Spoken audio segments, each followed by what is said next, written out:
Welcome, everyone, to the Nerd Journey podcast. Our goal is to help technical professionals accelerate their career progression, increase their job satisfaction, and bring you the advice we wish had been given earlier in our careers. I'm your host, John White, at VJourneyman on Twitter, joined by my co-host, Nick Corti, at NetworkNerd_. We both work in the tech industry with backgrounds in IT operations and sales engineering. We hope our career discussions will be vendor neutral, relevant across disciplines, and remain timeless. If you're enjoying our content, please drop us a positive review on Apple Podcasts or wherever you subscribe. And if you want to get in touch with us, tweet or DM at Nerd Journey.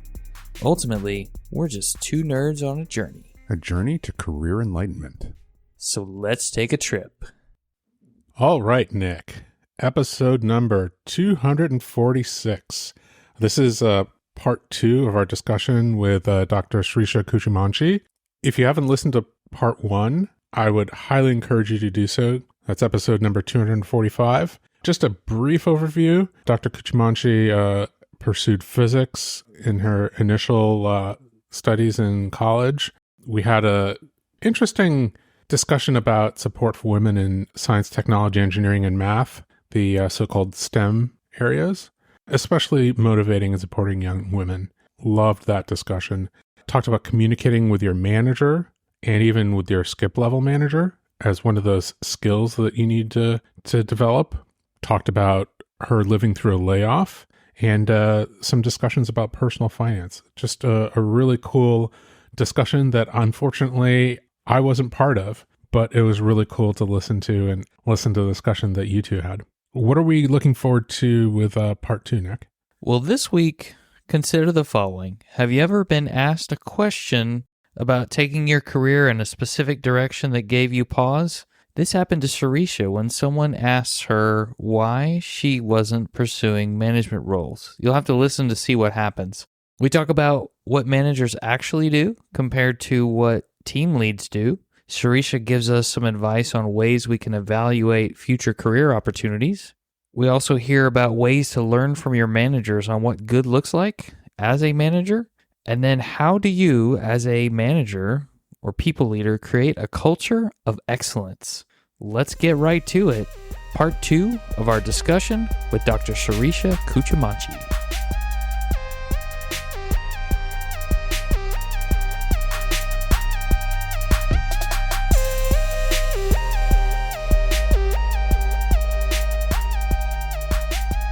Tell us a little bit about the transition from I'm an individual contributor working for a manager who appreciates me and that I like to, I think I'd like to start progressing up to being a manager myself. Because a lot of people that I've spoken with are teetering back and forth on, should I go to management? Should I stay individual contributor? It's a hard decision tree. Yeah, so for me, it's interesting. I have, if I look back, moved sort of every 3 years in a job. If I feel like I'm spending a lot of time reading news at work, then I know I don't have enough to do. That's kind of my gauge. If I have time to browse at work, then I'm getting kind of bored. So I was getting ready to move to my next job, and I met this friend of mine, for coffee. We just happened to run into each other, and I hadn't seen him in maybe a few months or a few years.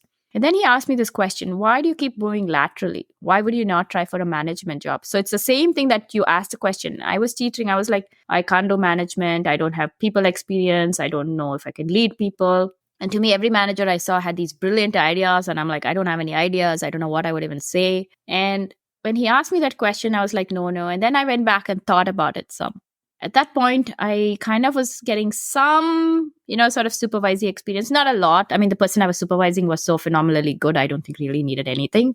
It was just kind of like maybe an honorary title in a way. But it gave me some insight. I was getting feedback on how they perceived me. And being a manager is a hard job. For those of you who are not necessarily think a manager does a lot or is not happy with your manager, there are good ones, bad ones, average ones, all of them all along the spectrum. But realize that their job is also incredibly hard because they're getting feedback. They're trying to gauge what people want. They're communicating up, communicating down, filtering it, making sure that they keep everything on the go. And a lot of the time, depending on which part of the management chain you are, you're doing a lot of heavy lifting also. though it may not look like much from the outside. So when he said that, after thinking about it for a while, I actually went in my next one-on-one and told my boss that I wanted his job, because I knew he was going up. There was no way he's going to stick in that job for a long time. So that's why I felt comfortable telling him I wanted his job eventually. Oh, okay. So it wasn't a, hey, you're incompetent, I should take your job, right? No.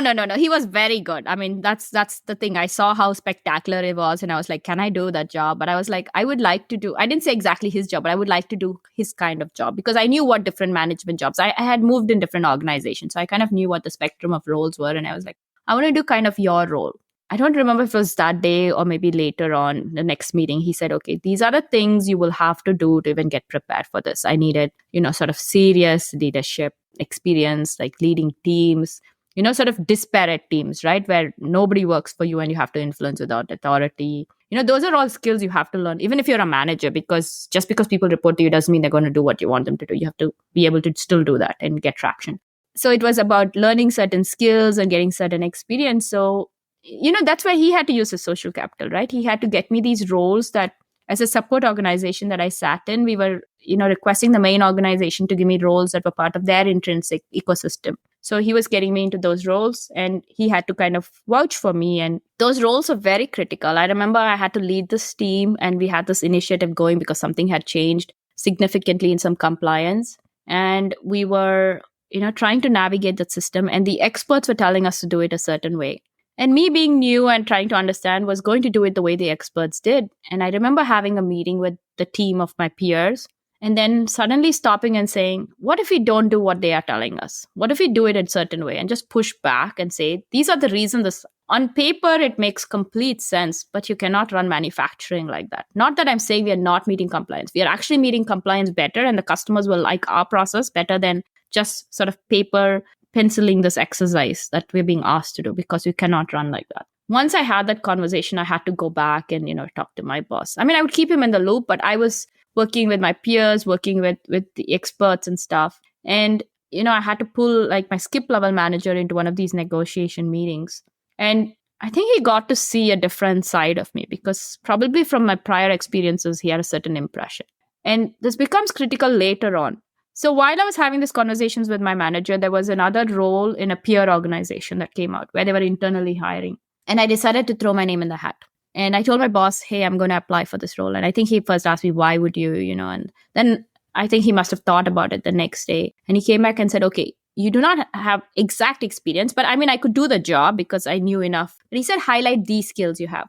And I knew those groups. So I actually sent out an email to kind of the manager, the peer role that I was applying to, saying, hey, show me your last few presentations. Can I review them? So I prepped for this thing. And I'd been following the ecosystem. I knew because I worked on those products, and I prepped for it. And they had this panel, and I did my interview. And the hiring manager came back and told me, do you have a few minutes? I want to give you feedback. So I sit in this glass enclosed room, and she gives me feedback. She told me a couple of things which actually had a huge impact, because first, I think when they were trying to hire for the role, and this is true of a lot of roles, right? People already often know who they want to hire for the job, even though the job may be put out there or not, because they know what skills they're looking for. Sometimes, so if people are waiting to find a job opening on a job site, I would say 40% or 50% of the jobs actually ever show up there, because a lot of jobs are hired outside. So that's why you need to be talking to people and networking, not about saying I want a job, but talking about your skills. And maybe if you want something, ask for it also, so that they think of you when that thing comes along. And so I think she was having a hard time deciding between me and the other person. And she kind of told me that she was talking to her boss, which was like already 3 levels above me at this point, and saying, I can't make a decision between her and this other candidate I'd have. And he's like, you decide, it's who you want. And anyway, she chose the other person, but she chose to give me feedback. As I look back, I feel like these are pivot points. Now she's raised sort of my name to this boss, right? And I'm leading teams. So when she comes back and gives me feedback, she said, this is what people talk about you. And I had no idea. You show up a certain way at work, and then the perception is different from how you think you're perceived. So it helped me think about certain things of how I was showing up at work and what I needed to change about it. So when my boss eventually did get promoted, when they were interviewing for it, all of this intersected, because the skip level manager who she talked to, was pivotal in kind of the decision making, or at least providing insight about my role. The skip level manager I'd invited to this SME meeting, that expert meeting that I had, was my hiring manager at that point. Like he was going to hire, if I got the job, he was going to hire me. So he'd kind of seen me in these roles. My boss was already out, so I was presenting for him. So all these things become very important, where you show up and how you show up in these meetings. You will not think about it, but I was presenting and backing up for him, right? He was on vacation. But I think what I was showing was exactly what they were looking for. He'd seen me like kind of working through, in some ways, I won't call it a conflict situation. It wasn't exactly a conflict, but sort of a tough navigation situation on seeing how are we going to meet these. Because when there are strong experts and opinions, how do you navigate a space and still reach a consensus? Because I remember later on when that came up, he used that example and said, we should do it like they did it in that session, like use that method because it worked. Because we continuously had conversations and brought. And that's anyway, my style is to collaborate and try and figure out. It's not about getting consensus, which is usually the way, but also understanding why we are doing something. When my team would present or something, they obviously do a good job. But if I thought they needed to do something differently, I would let them know. It's imperative as a feedback, and sometimes even as a peer, to let people know immediately in a nice way what they did really well, and maybe it's something to change. Because if we don't hear it, we do not know what to do, and you'll be completely blind. So true about the feedback. Feedback is definitely a gift. It could be a gift of here are the things you need to improve, or the gift of, oh, you're doing this really well. And you might not have even thought of that thing that you're doing really well that other people actually see. Just clarify something for me, Sirisha. When you say you are leading a team, does that mean you are leading a team to accomplish a specific project task? Or was it acting in that team lead type role? Because we've heard about the team lead or tech lead type role as something you can take on without really moving into the full-on manager role. So I just want to make sure we clarify that for listeners. Maybe you're talking about the IT sector, which has tech leads and this thing. In the sectors I work in, there is no tech lead and this team lead. If you're not a manager and you're leading a team, you're the team leader. You're leading it, you're managing the people, the project goals, reporting out on it.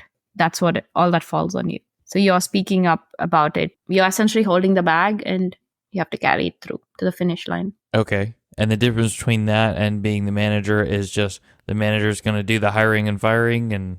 Oh, no. So this is just one project, right? The manager has people responsibility. They have huge KPIs they're managing. So if I had a team of, say, 5 people, they each have a role and responsibility. As a manager, I'm managing to make sure that they are meeting their roles and responsibility. I'm providing support when they need it. I'm making sure I'm filtering what is important for it, driving the strategy, driving the execution for it. The managers are managing all these. So in my team, what I would do is at the close to the end of the year, I would just send an email to my team and say, give me all the project ideas you have, no matter which group and which organization in the company it affects. We don't have to have any say in it. Just throw your ideas and just send it only to me because I don't want them to talk to each other. And then all I do is I curate all those ideas and bucket them into buckets, and I just take it to a staff meeting. And I say, now let's see what we want to work on. And so everybody has inputs then. And oftentimes, we might keep a project, or obviously as a manager, I do have a say on, yes, this makes sense, this doesn't make sense, because you have often insight into what is happening or what, where the charter is going. The managers have a lot of other responsibilities because they are driving projects at a different level, not just at the team level, right? So that helps drive a lot of good team dynamics too, because inside teams also there's a lot of silos, right? People don't interact. So this way, people would say, oh, let me work with you on that. Or they might have a different skill, or I might ask them. If it's someone I would think that, might have a hard time, I would have a private conversation with them beforehand. I very rarely will put a person on a spot. I mean, if I felt like I built a rapport, then yes, I will. But not if I did not. I'm very cautious about not throwing someone under the bus when I'm trying to do this. So then people want to engage, or if I think an external team wants to interact, I'll be like, okay, you guys think about it. I'm going to talk to this team and I'll get you in touch and you carry on. Because I've had technicians do some really high level projects, because I think we should never underestimate the people in your team. Think about it. The people in your team did not come only with this job experience. They have sometimes 5, 10, 20 years of something else they've done before. So why would you not leverage it? So they wanted to do it. I've completely let them run it. They just tell me what they're doing. I'll have ideas, suggestions. And people want to come to work because they enjoy it. And, they have some sense of freedom and some sense of accomplishment. So the more you can empower your team, the better for you. In some ways, the way I look at it is I want to walk myself out of a job and talk myself out of it. You don't need me to do the job. Because if you're the only you're the linchpin for a job, also you'll not get promoted. Because if they take you out, like if everything is going to collapse, why would they move you from there? They're going to keep you where you are. I like the fact that you're going into what good looks like in the manager role, and I definitely appreciate that. It sounds like you saw a little bit of what good looks like from your managers that you had, and then you were able to figure out some of that as you were acting in the team lead role, and then also demonstrating that to skip levels and people, in different organizations. Even, as you said, people don't often see some of the things that we might demonstrate in a particular meeting if they don't work with us all the time. I think that's excellent. Quite clearly understand that your skip manager is likely to call your manager and have a conversation about you before you show up in their office. They will find out from your manager, why are you meeting with them? What do you want? How are you performing? That will often happen. I mean, there can be so many reasons you can go to a skip level. I'm not saying there's a right way or wrong way. Remember, there's an HR system, there's different support networks. I mean, we have all different managers. But, I've actually had some friends who've had like really trying managers, and it is a hard time to go, but they've also learned some things. When actually one of my first podcast interviews, my friend who was guest hosting with me, we talk about this.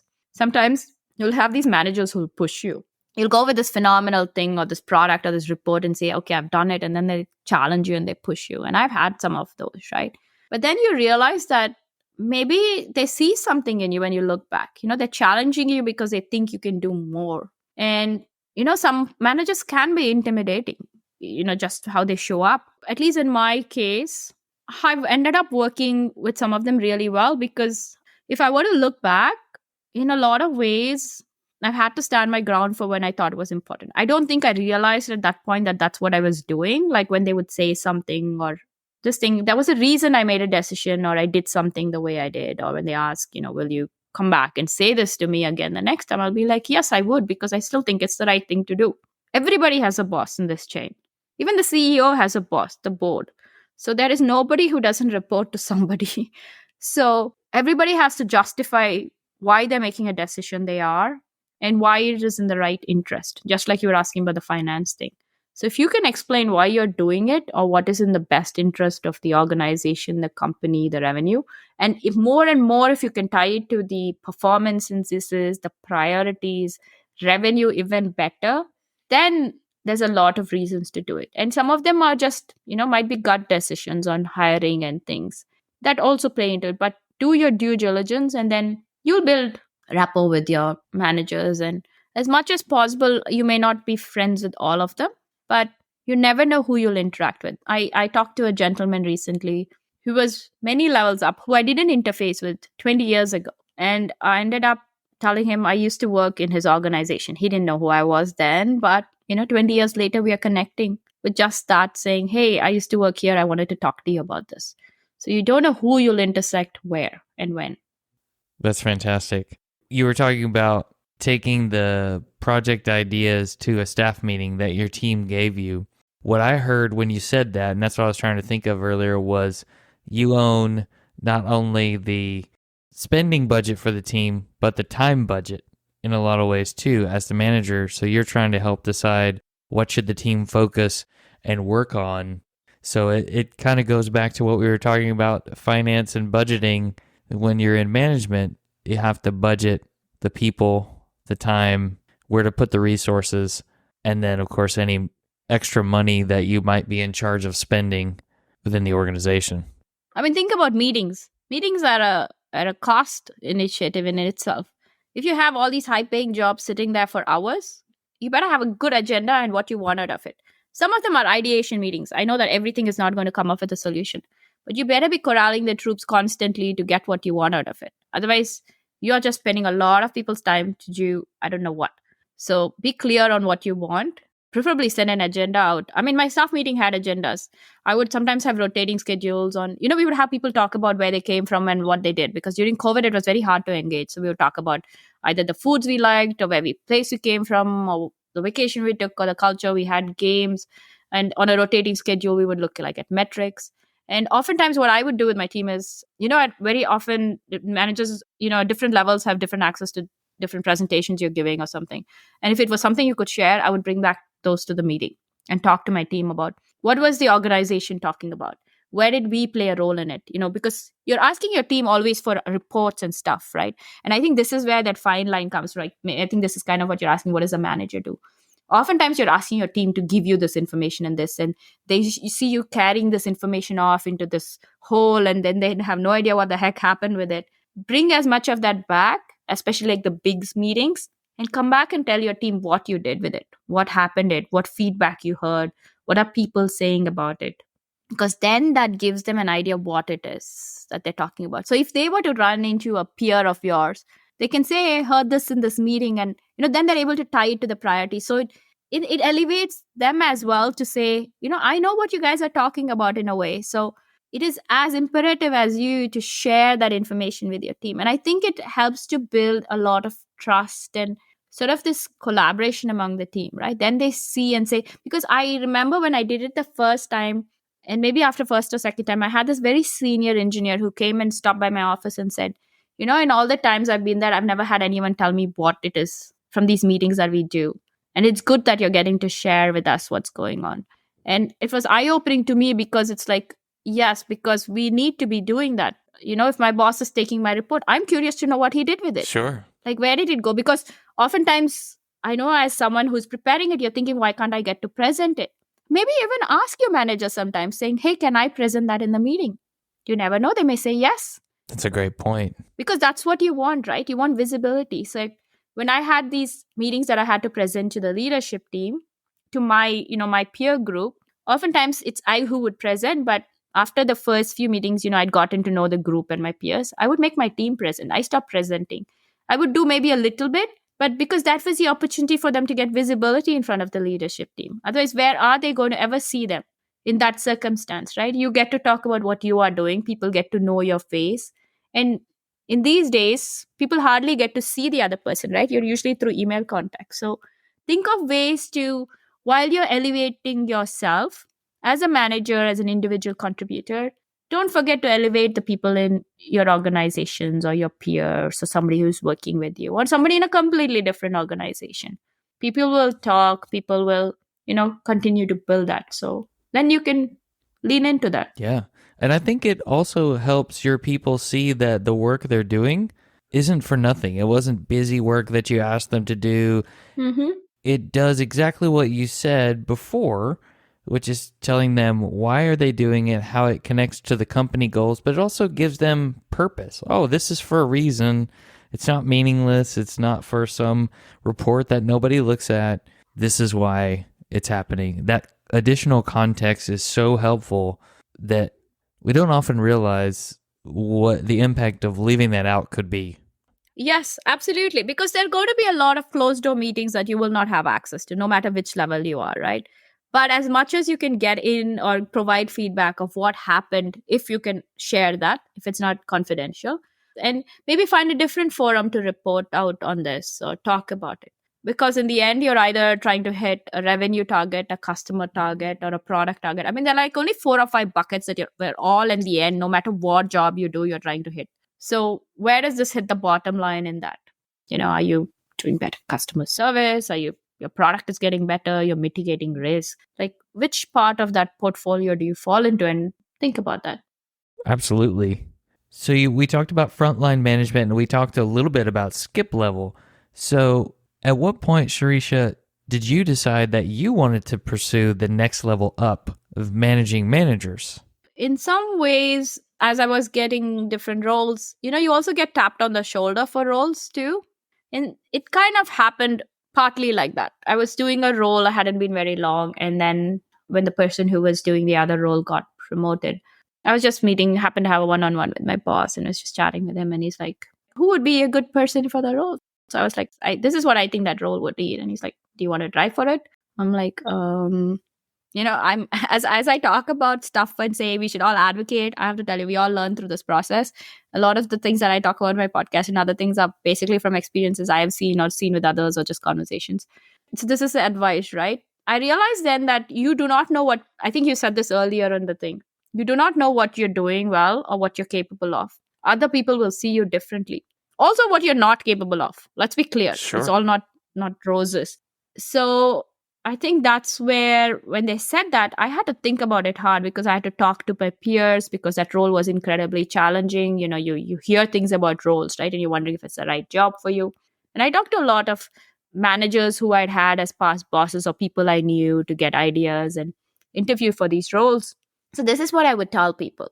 If someone taps you on the shoulder for a role, this is my like blanket statement. I would almost always say yes. On hindsight, I would almost always say yes, for two reasons. One is they thought of you and they thought that you could do the job. You may not have thought you could have done the job, but they have thought of it. They've used your social capital. If they put your name in the hat, they're usually going to have your back. They're not going to leave you out there and let you figure it out. You may fail at the role, or maybe you even get demoted, worst case.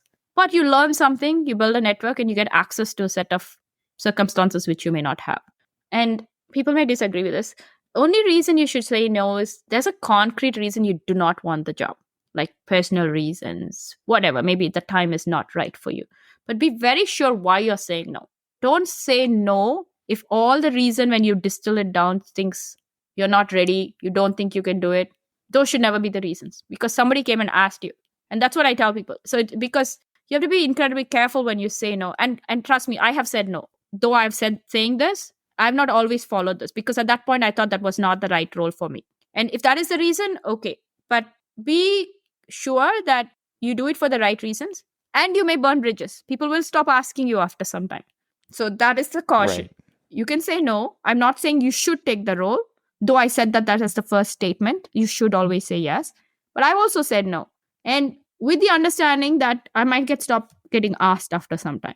Because if I was on the same side as them, as a manager comes to me or I ask somebody, I'll ask you it 1 time, 2 times, maybe 3 times. And after that, I'll be like, done.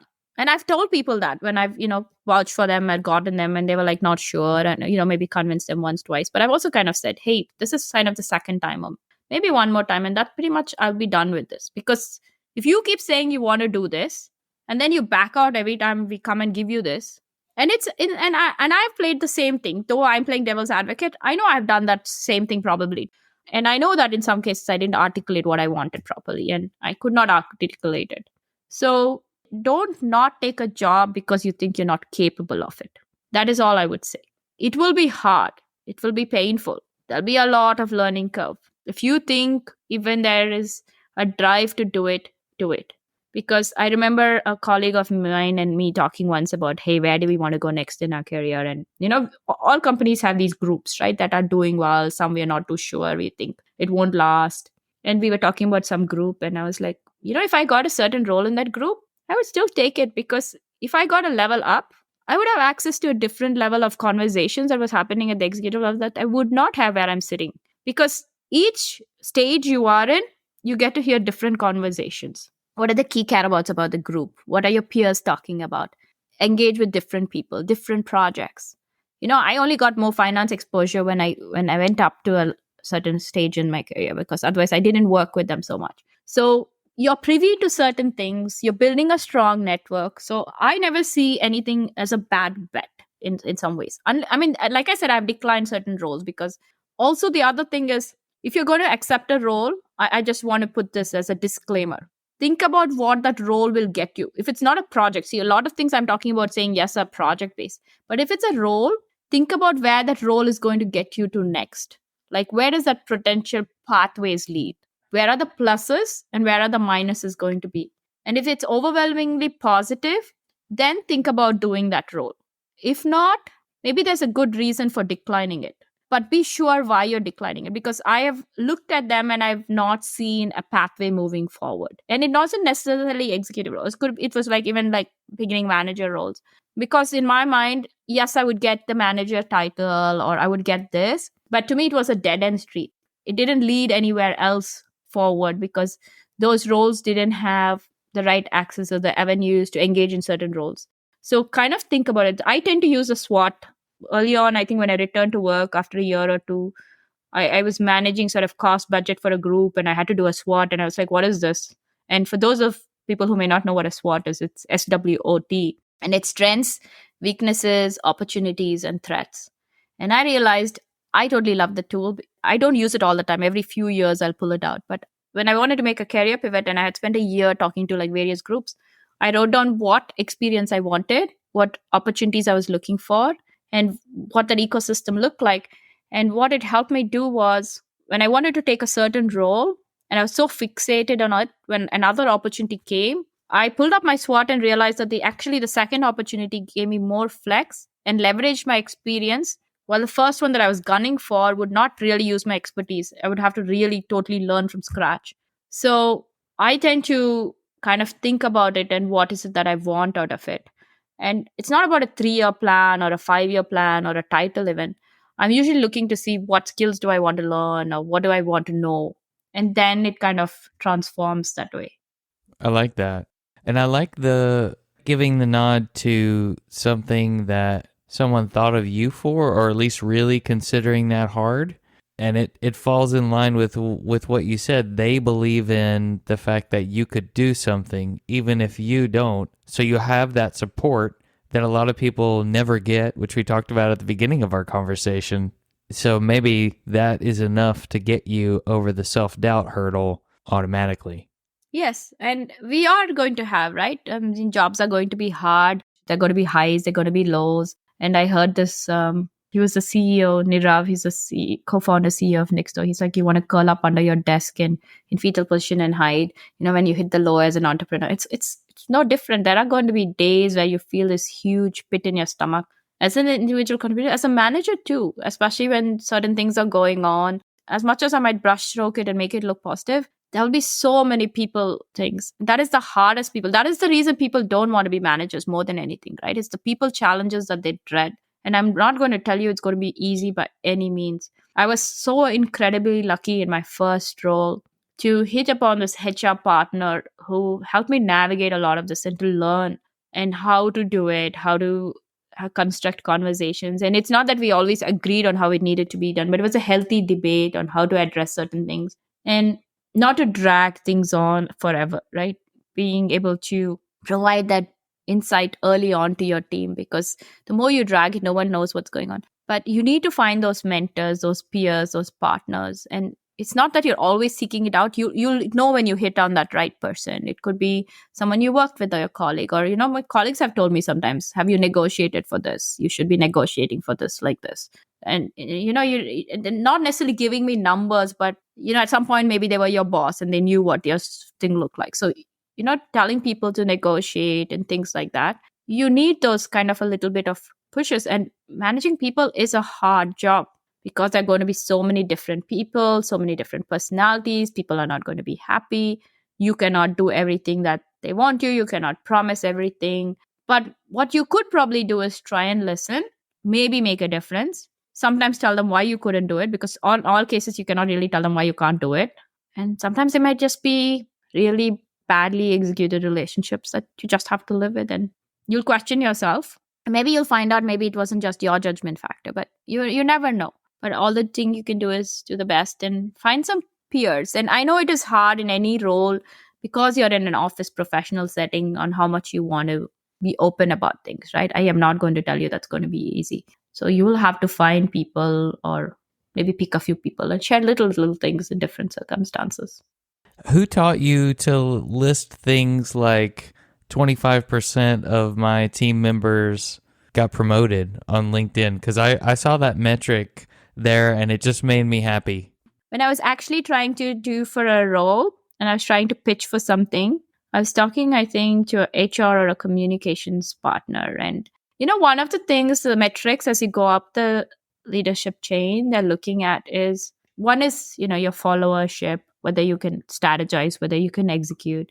They also want to see how much of your team you're bringing up. Because if you're not, you cannot just be very self-centered. It cannot be about you.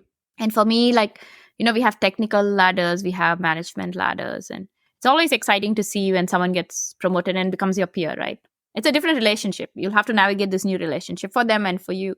But it's very good to do that. And I just look back and said, okay, how many people? Because I've had a lot of people, in all honesty, sometimes 40% and 50% of my team turn around for whatever reasons. They either got promoted, we had these rotation programs, so they would naturally move out. And some people just wanted to do different things. So I know you have to be cautious as a manager that if you're losing a lot of people, it can be a very bad thing. It's a reflection upon you.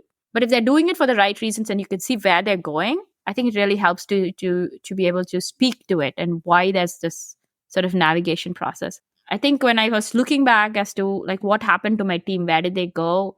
It was nice to see like at one point in time, 25% of them between these technical and manager roles got promoted.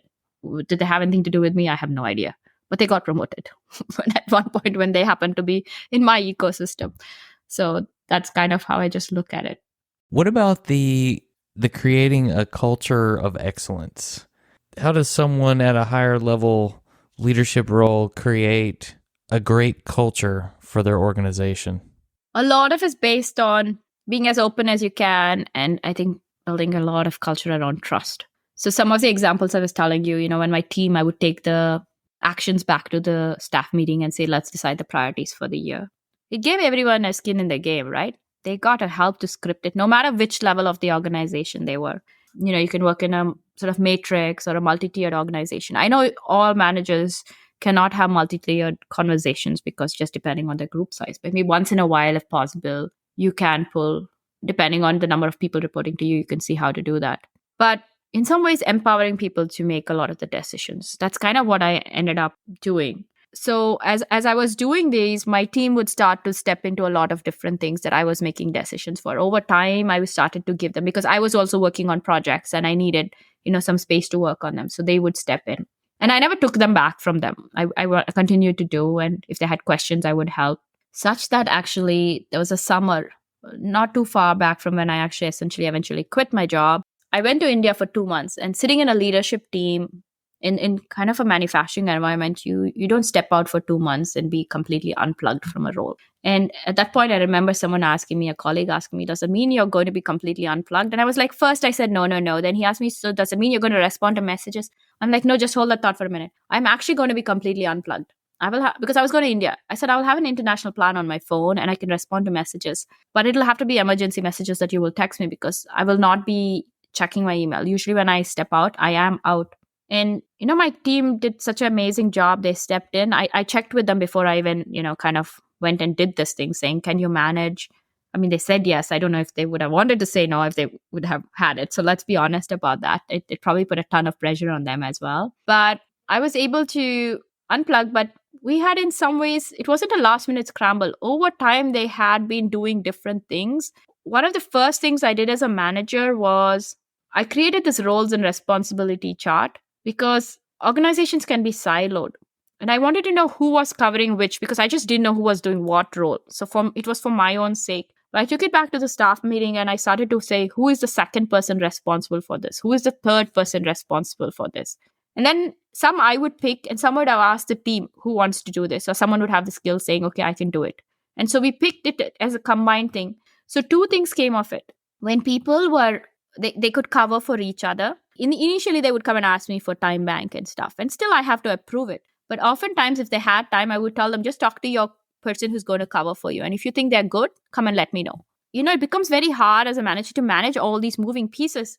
So they would do these sort of backups. And my thing that I would tell my team is, because all of us are very often in a culture where you're so plugged into the office. And I did it for a long time. Trust me, this unplugging took time. It wasn't an easy transition, because for the longest time, I was plugged into work like that.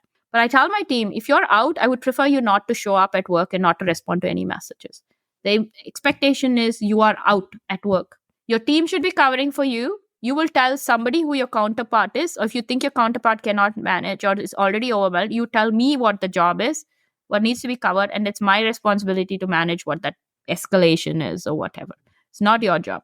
I mean, there might be times, no denying, I might desperately need to call you, but the intention is not to call you. Because for a long time, email management, we're all sitting online. It started slowly. So over time, just for myself, I only check email certain times, not like a fixed time of the day. I would check it only intermittently. Like I would not check it all the time. Often managers are sitting in meetings all day long. They don't get to work on their stuff, right? So that's why they're working in the night. That's why you're seeing these messages from them. So sometimes I would tell my team, might send you the message. Doesn't mean you have to respond unless it's urgent or I'm texting you. I just need to get it out of my mailbox. Of course, I got better at it because I would schedule it sometimes. So I tend to schedule a lot of my emails. When people are on vacation, If I know they're coming back on a Monday, I'm sending it the meeting at 1 o'clock, or I'm sending the message at Tuesday at 10, because that way they are not ignoring their mailbox, but it shows up when they need to see it. So I started to do all these little things. And I would tell my team, if there is something you want me to do, there's something urgent going on, you need to text me. If you're going to send me an email, you can be pretty sure I will not see it. It's very unlikely because I get hundreds of messages. If it's so important, you need to text me. It's not like I don't look at my mailbox. I do. There's so many threads. Maybe in all of this time, I might have missed one email that might have been important. But someone will call you or text you. They're not going to forget if it's that urgent. But I still do read my email. It's just that I'm not a slave to my email. Because otherwise, the email is going to manage my life. I don't need it to manage my life. I want to manage it. So that's what I would do. And I would tell them. And also the other thing is, I give sort of power to my team to make decisions. Like, say I had technicians who would manage things. I would tell them, if you think that doesn't look good, you have the wherewithal. Maybe you don't have the ability to finally execute on the decision, but send me the thing saying this is what I saw. Because I worked quality, we had to make decisions about how we ship material, what comes across your board, what is it that you might think, that people are saying one thing, but I sort of disagree with that. If you're not sure, you have the full this thing to say, okay, I think I need to hold that, and send me a note. In some ways, I put the impetus on them. You own the power to make the decision, but you also own the responsibility of the decision. You are the gatekeeper for that. So I expect you to tell me when it's not being done right, but you're also the gatekeeper to catch the stuff, because you cannot have one or the other, right? You have to have both in some ways, which actually is good, because that way you get to decide, and you can work like, if I had managers or things, they would work with their teams. And I would say, you decide how your teams are working, what projects they are working. So they have their own things.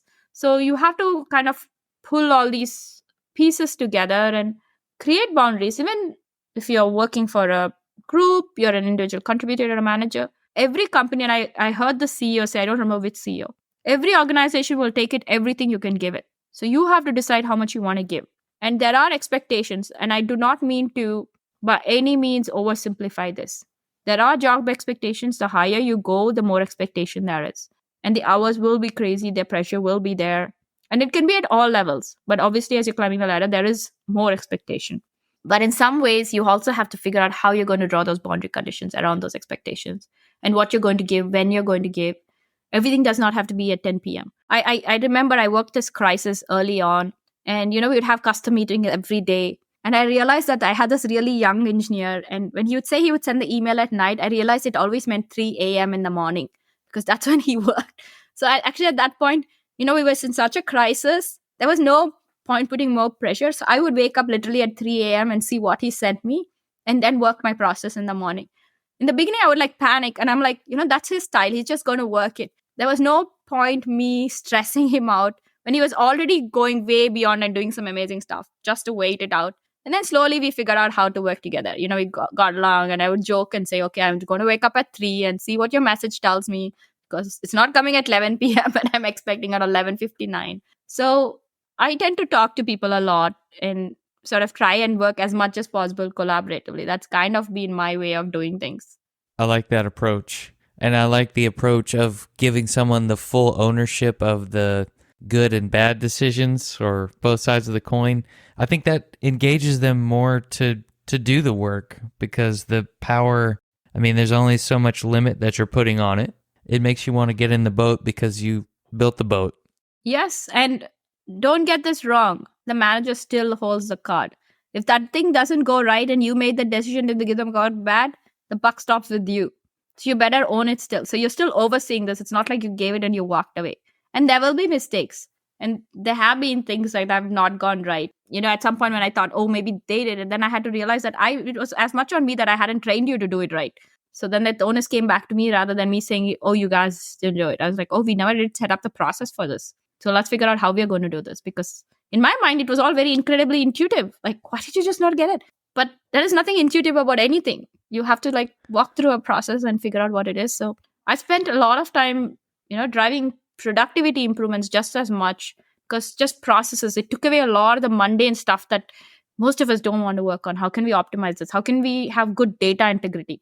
Because the minute you start questioning your data as an engineer, then you're back to square one. Every time if you pull a report, if it looks different because of who pulled it, what filter they put, then you're in a big part of trouble. You better be sure that the data is clean and good. You might have someone set up all the data in the profile, but you have to have clear criteria that you're training. So as part of that role and responsibility chart that I did was, as a team, everyone had to go creating training docs, or if there were training docs already updated, so that somebody could walk in new into the team and kind of read those training docs and get an idea of what the role was.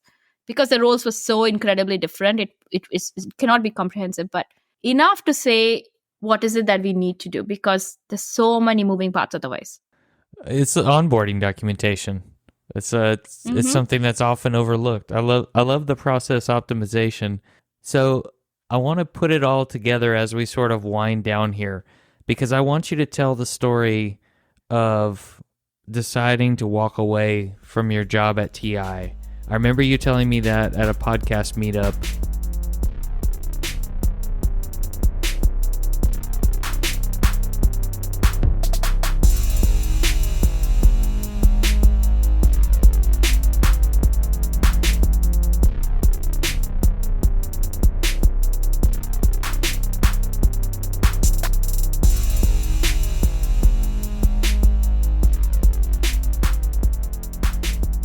Man, oh man. Hate to stop the conversation there, but we need to break and leave the last part of the conversation for the next episode. Nick, what were your takeaways? The things that really kind of stuck out to you as you were listening back? People management is not always your idea. So many guests have been told that they should pursue it, or in some form or another. Think about Charlie Nickel, Yvette Edwards, and several others were told, yeah, you should definitely consider leadership. And you know what? Sirisha, no different, right? Someone had a conversation and said, why aren't you pursuing management? And she had to go and really think about it. And the next thing you know, she says, hey, Mr. Boss Man, or hey, boss, I want to pursue this. It kind of makes me wonder if there's a correlation in the quality of manager you get from someone who has had a goal for it for a long time compared to someone who didn't even have it on their radar and then is told that they need to do it, and because of that, they decide to do it. I don't know. That's an interesting question. We'll have to maybe ask that to one of our guests at some point in time. Yeah. If they've, observed a difference. Not that there's anything wrong with having that desire or wanting to pursue it, but is it the person who doesn't want the power and gets told that they should be the one to do the thing because they're the best person to do it, and then accepts that? Mm-hmm. I don't know. With great power comes great responsibility. I would say probably automatically that people who want power, are probably not cut out for management. In my experience, there's not really a whole lot of power in it. Sure there is. You have the power as a manager to advocate for your team's careers. That's absolutely true. Right? That's something that came up, if I remember correctly. It absolutely did. Sirisha demonstrated that we have to ask for what we want with our managers, which is a theme that we've heard before from various guests and even from leaders. And because she asked for what she wanted, that first manager job or some other opening, there were different managers she had at the time that said, okay, here's what you need to do to prepare for that interview process, or here are the skills gaps that I see you need to fill before you go and pursue a role like that. I really hope that most managers are open to helping develop their people in that way, but I don't think that's the case across the board. Yeah, I think that probably a foundational part of being a manager is doing skills development and career development for the people on the team. So, if that's not something that a manager is doing, then maybe they have a gap as a managerial skill. That's kind of what pops into my mind. I really liked this idea that she floated about basically having an idea for a project and being empowered as a project lead as kind of a starting point for team leadership, which is, one of those skills that you need for effective management, being effective as a manager. So if that is a gap, then to kind of start looking for those types of opportunities to do team leadership, even if one isn't a functional manager. Really cool idea. Leading the team through this project and endeavor without being the direct boss of anybody on the team. Exactly. And in a way, by doing that, you're empowering all the people you work with, just like Sirisha spoke about empowering her team when she was a manager. One of my favorite things, John, that she pointed out was letting your people know you don't expect them to respond to emails or show up at work when they have taken time off, empowering them to take time off, designating backups to cover for them when they're out of office. You need to be told it's okay to not work. I mean, I've had managers tell me this before. Yeah, absolutely. It may seem simple, but I really think that people need to hear that message. Yeah, I had somebody tell me the same thing. You know, I had COVID and I was like, I'm going to run the team meeting anyway. And somebody told me in a side channel, like, I mean, really? Like, maybe you should just go sleep and recover from COVID. And it was like, I mean, yeah, that's probably COVID brain saying that I should still run the meeting. I don't know. I think we've talked about this attitude that we can get on the way towards burnout of kind of like lighting ourselves on fire, you know, trying to be like the, you know, Superman, that syndrome. And really that doesn't actually serve our careers or even our organizations any better. Like all it does is it serves to burn us out. So having a manager who's looking for that, you know, for the team is super, super helpful. I guess it's sort of like having kids in a way. You have to help them understand that self-care is important, and sometimes you need that from your boss. You need them to model it and tell you. Because it's one thing for them to say you should, but if they model it, that's, I think, what makes the biggest difference. Here's our policy, and here's something I'm going to model. I think that kind of gets back to the whole context of this discussion of team empowerment, which is the context of culture of excellence, right? Having a high-performing, excellent team means that the individuals need to be empowered on the things that they're working on. As long as they're within the boundaries of what's acceptable to the company or to the culture, why do we care specifically how you're handling these things? Go and just do it and get it done, you know, within these boundaries. Like, you're empowered. And then it was a really interesting, you know, subtle point where she talked about setting up coverage and secondary coverage for specific tasks on the team, and then having it kind of as a written down plan so that everybody knows this is, you know, if this person's out, this is who you go to. And then, as you pointed out, you know, taking time off, making sure that time off actually is time off. And then, you know, the black belt version for her was, oh, I need to time my responses to emails and things so they show up during working hours. Even if I'm not working during working hours, my responses to these emails shouldn't show up on the weekend or during the evenings, because no matter how much I say, hey, I don't expect you to read this or respond to it after hours, it's just when I happen to be working, you know, it's, as you point out, not modeling correct behavior. And just, you know, having the goal of just a high performing team, you know, it was just really, really eye opening. Starting with that as the goal, what are the things that you need to do? Yeah, it just really made a ton of sense to me. I think another thing that helped was when she talked about sharing where the information you provide your manager goes, what's been done with it, any feedback that they received when they presented it up a level or two. I always appreciate those kind of things, like, oh, that's what they needed that for. And then why the ask came in the first place. Yeah, absolutely. Totally agree. Otherwise, it just feels like you're shouting into the wind. This is true. I enjoyed hearing Sirisha's methodology on taking a different job. She talked about how for her, a new role or new opportunity is really about leveling up in some way, gaining professional relationships, and access to specific conversations she did not have access to before. I don't know that I've heard someone put it that way, but I really like that perspective.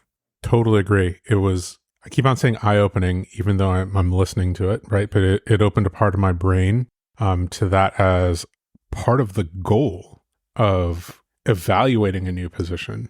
does this actually help me get new relationships? Does it help me get specific conversations that I've wanted access to before? Is it in the path to do that? And if not, then maybe it's not the right move to make, regardless of some of the other things. So yeah, just really, really, I'll say brain expanding. Yeah. And one way to get the thoughts going on in your brain out on paper is to use the SWOT analysis tool that Sirisha mentioned. So if you need one to try and evaluate whether something is right for you, that's a pretty good one. I don't know that I've used that when evaluating a job to take or not take, but that's something that I'll remember for next time. Absolutely. Strengths, weaknesses, opportunities, and threats, right? SWOT analysis. Yet another tool in the toolbox that we probably should be carrying around and evaluating every once in a while. Is this appropriate for this situation that I'm facing? Yes, indeed. With that, I think we have to break here, John. Yeah, let's get out of here. Just a reminder, we'd like people to subscribe and give us a positive review on Apple Podcasts or wherever you're listening. We want to know if we're being helpful and are always looking for interesting questions to ponder. We're collectively on Twitter @NerdJourney. Farewell, listeners. Tune in next time as the journey continues. I'm John White @BJourneyman, for Nick Cordy @NetworkNerd_, signing off. Adios.